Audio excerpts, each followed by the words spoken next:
Tell me like a Hellcat.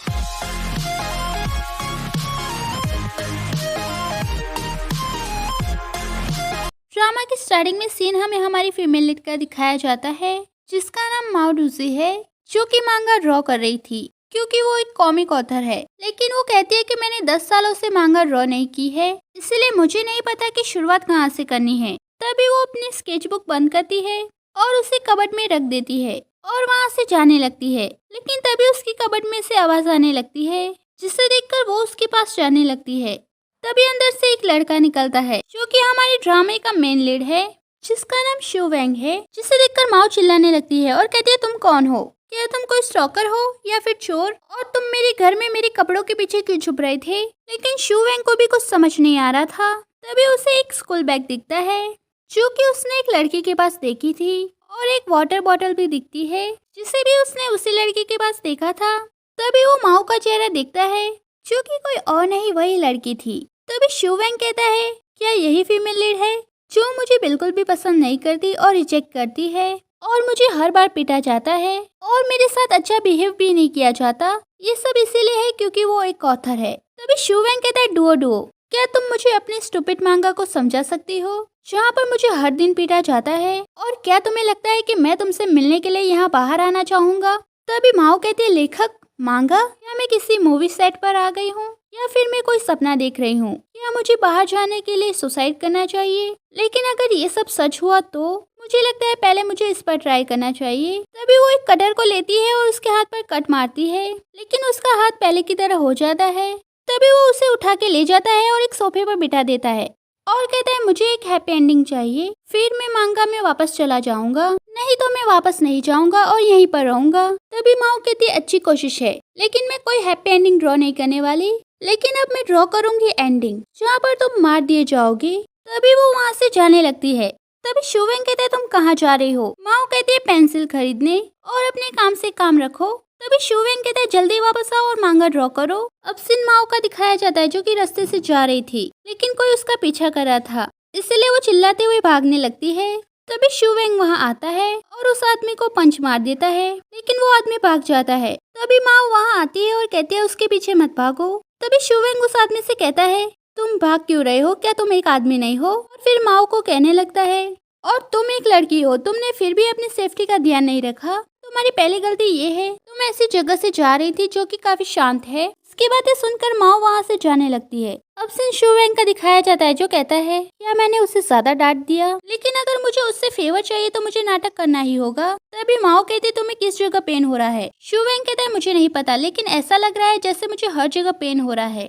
वैसे मैं बताना चाहता हूँ कि कल से मैं 24 घंटे तुम्हारे साथ रहूंगा। माओ कहती है, पर क्यों? क्योंकि मुझे डर है कि कहीं तुम मर ना जाओ, फिर मांगा कौन ड्रॉ करेगा? तभी माओ कहते, क्या तुम मुझे बेवकूफ बना रहे हो? तभी शू वेंग कहते, क्या तुम्हें भूलने की बीमारी है? मैंने पहले ही बताया था कि मुझे इस दुनिया में कोई तकलीफ नहीं होनी चाहिए, इसलिए जाओ और मांगा ड्रॉ करो। तभी माओ वहाँ से जाने लगती है। अब सीन मॉर्निंग का दिखाया जाता है, जहाँ पर माओ फोन पर बात कर रही थी, लेकिन तभी शू वेंग वहाँ आ जाता है, जिसे देखकर माओ कहती है, तुम यहाँ क्या कर रहे हो? तभी पीछे से एक लड़की कहती है, ये हमारा न्यू कलीग है। तभी माओ उससे कहती है, तुम अंदर कैसे आए? शू वेंग कहता है, अपने क्यूट फेस के साथ। तभी उसकी कंपनी के बॉस भी वहाँ आ जाते हैं, जो कि शू वेंग को घूरने लगते हैं। तभी एक लड़की कहती है, ये लड़का हमारी कंपनी में नया है। तभी शू वेंग कहता है, हेलो मिस्टर जियांग, मैं यहाँ का नया एम्प्लॉय हूँ, शू वेंग। तभी मिस्टर जियांग उससे कहता है, मेरे ऑफिस में आओ। अब सीन मिस्टर जियांग का दिखाया जाता है, जो शू वेंग से कहता है, तुम यहाँ क्या कर रहे हो? शू वेंग कहता है, आपने ही तो मुझे बुलाया था। तभी मिस्टर जियांग कहता है, मेरा मतलब है कि तुम मेरी कंपनी में क्यों काम कर रहे हो? क्योंकि मैं हैंडसम हूँ, इसलिए मैं इसका इस्तेमाल करना चाहता हूँ। मिस्टर जियांग कहता है, ठीक है, जाने से पहले हर दिन मुझे रिपोर्ट करना। तभी शू वेंग कहता है, क्या मुझे इसकी रिपोर्ट करनी है कि हर दिन एम्प्लॉय कितनी बार बाथरूम जाते हैं और इसका इस्तेमाल करते हैं? मिस्टर जियांग कहता है, जाओ यहाँ से। उसके जाते ही मिस्टर जियांग एक लॉकर खोलते हैं, जिसमें एक स्कूल ड्रेस रखा हुआ था, और उसे बड़े ध्यान से देखने लगते हैं। अब सीन शू वेंग का दिखाया जाता है, जो कि सबको उनके काम की चीजें दे रहा था। तभी वो माओ के पास जाता है और उसके काफी क्लोज होने लगता है और कहता है, जल्दी से ड्रॉ करो, और वहाँ से जाने लगता है। अब सीन शू वेंग का दिखाया जाता है, जो कि एक मशीन को यूज कर रहा था, लेकिन उसे यूज करना नहीं आ रहा था। तभी माओ वहाँ आ जाती है और कहती है ये काम का समय है, जल्दी करो। तभी शुवेंग कहता है क्या तुमने हिस्टोरिकल मांगा बनाई है जिसमें मैंने ऐसी स्टूपिड मशीन देखी नहीं है। माओ कहती है ऐसा इसलिए क्योंकि तुम बेवकूफ हो, और उसकी मदद करने लगती है। अब सीन थोड़ी देर की बात का दिखाया जाता है जहाँ पर माओ खड़ी थी। तभी एक आदमी उसके पास आता है और कहता है क्या तुम मेरे साथ आज डिनर पर चलोगी। माओ कहती है नहीं थैंक यू, लेकिन वो आदमी उसे टच करने लगता है। तभी शुवेंग उसे पकड़ कर ले जाता है और उसे पंच मारता है और कहता है कल रात भी तुम ही थे, है ना। तभी वो आदमी कहता है तुम क्या कर रहे हो। मैं सिक्योरिटी को बुलाने जा रहा हूँ। तभी शुवेंग कहता है कल रात तुम एक लड़की का पीछा कर रहे थे और आज गलत हरकतें कर रहे हो और तुम चाहते हो कि मैं तुम्हें छोड़ दूँ। तभी माओ वहाँ आ जाती है और कहती है रुक जाओ। तभी वो आदमी कहता है तुम्हारे पास क्या सबूत है कि मैंने ये किया है।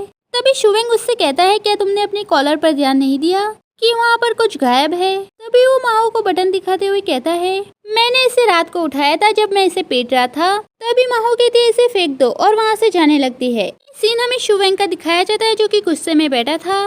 तभी माओ कहती है तुम कितनी देर तक वहाँ बैठे रहने वाले हो, ऐसे मैं तुम्हें बता दूं कल से कंपनी आने की जरूरत नहीं है। अब सीन माओ का दिखाया जाता है जो कि डिनर करने के लिए आई थी और वहाँ से जाने लगती है, लेकिन बाहर बारिश हो रही थी, लेकिन फिर भी वो बारिश में जाने लगती है। तभी कोई वहाँ छाता लेकर आ जाता है जिसे जैसे ही माओ देखती है वो कोई और नहीं शुवेंग था। तभी वो दोनों एक दूसरे को देखने लगते हैं। अब सीन शुवेंग का दिखाया जाता है जो कि सो रहा था। तभी वो जाग जाता है और माओ के रूम के पास जाकर दरवाजा नॉक करते हुए कहता है अब जाग जाओ और अगर अभी तक तुम उठी नहीं हो तो मैं अंदर आ जाऊंगा। तभी वो अंदर आ जाता है। तभी माओ अपनी आंखें खोलती है जहाँ पर उसे शुवेंग की जगह मिस्टर जियांग दिखने लगते हैं। तभी शुवेंग उसके पास आता है और कहता है क्या हुआ, क्या तुम मर गई। तभी वो उसे चेक करता है और कहता है तुम तो अभी भी जिंदा हो। तभी वो उसका टेम्परेचर चेक करता है और कहता है ये तो जल रही है।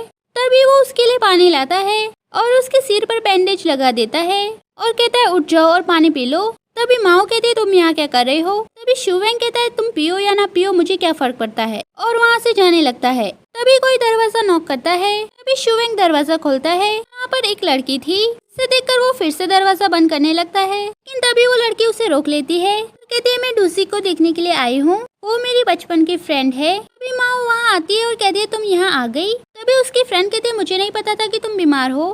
तभी माओ कहती है मैंने मेडिसिन ले ली है इसलिए मुझे अब बेहतर महसूस हो रहा है। तभी वो दोनों वहाँ से जाने लगती है। तभी उसकी फ्रेंड कहती है तुमने मुझे अपने बॉयफ्रेंड के बारे में क्यों नहीं बताया। माओ कहती है वो मेरा बॉयफ्रेंड नहीं है। तभी उसकी फ्रेंड कहती है तो फिर वो यहाँ क्यों रह रहा है। तभी माओ कहती है सच कहो तो वो कोई आदमी नहीं है। उसकी फ्रेंड कहती है तो क्या वो लड़की है।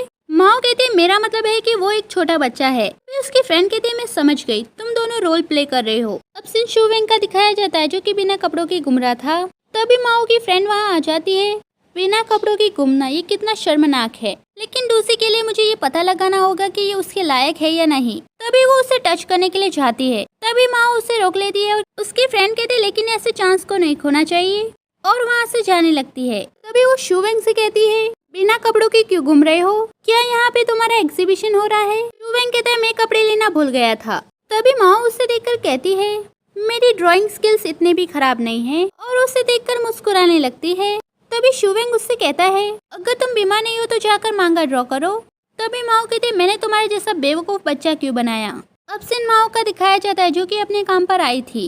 तभी शुवेंग वहाँ आता है और कहता है मैं तुम्हें कुछ देना चाहता हूँ, और उसे उसकी स्क्रिप्ट दिखाने लगता है, लेकिन जैसे ही माओ उसे लेने के लिए जाती है वो उसे नहीं देता। तभी शुवेंग कहता है पहले मुझसे एक डील करो कि आज तुम मांगा ड्रॉ करोगी तभी मैं तुम्हें ये दूंगा। तभी माओ उसके पैर पर पैर मारती है जिसकी वजह से वो उसके हाथ से नीचे गिर जाती है। तभी मिस्टर जियांग वहाँ आ जाते हैं और उसे उठा के पढ़ने लगते हैं, और माओ को कहते हैं लगता है ये तुम्हारा है। तभी माओ कहते हैं मुझे माफ कर दो मिस्टर जियांग, मैं गलती से इसे ले आई हूँ, लेकिन अगली बार से ऐसा नहीं होगा। तभी मिस्टर जियांग वहाँ से जाने लगते हैं। तभी माओ शुवेंग से कहती है ट्रबल मेकर, और वहाँ से जाने लगती है। अब सिन माओ का दिखाया जाता है जो कि काम कर रही थी। तभी उसकी कलीग वहाँ आती है और कहती है मिस जीन ने हमें लंच करने के लिए कहा है।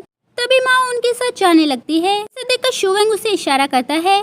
तभी वो अपने कलीग से बहाना बनाती है और वहाँ से जाने लगती है, और शुवेंग के पास आकर उसके सर पर मारती है और कहती है चलो लंच करने चलते हैं। तभी शुवेंग कहता है क्या तुम उन लोगों के साथ नहीं जा रही थी, तो फिर तुम वापस क्यों आई। तभी माओ कहते हैं मुझे चिंता हो रही थी कि कहीं तुम भूख से ना मर जाओ। वैसे आज रात मैं ओवर टाइम काम कर रही हूँ, इसीलिए मैं आज तुम्हारे साथ डिनर नहीं कर पाऊंगी, और मैं मैं चाहती हूँ कि तुम उस मांगा को वापस ले जाओ और फिर से इसे लाने की हिम्मत मत करना, वरना मैं तुम्हें पीट पीट कर मार डालूंगी। तब ये एपिसोड खत्म हो जाता है। नेक्स्ट एपिसोड के लिए like share and subscribe and thank you for watching full video.